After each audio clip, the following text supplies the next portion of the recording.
5 ħaddiema tad-Dipartiment tal-Protezzjoni Ċivili iddaħħlu l-isptar minħabba d-duħħan li belaw dan waqt li kienu qed jitfgħu nirien li ħakkmu scrapyard fiż-żona magħrufa bħala ta' Ħarbat f'Biżebbuġa. Ħaddiem ieħor kien ikkurat f'għajnejh wara li sploda ċilindru tal-gass fil-viċinanzi. Il-ħaddiema kollha jinsabu f'qagħda tajba.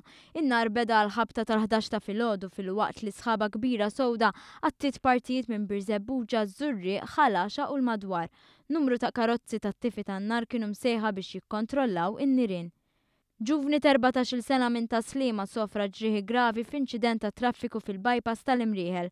Huwa kien passiġġier f'karozza misjuqa minn raġel ta' 22 sena minn San Pawl il-Baħar li wkoll ittieħed l-isptar għal kura.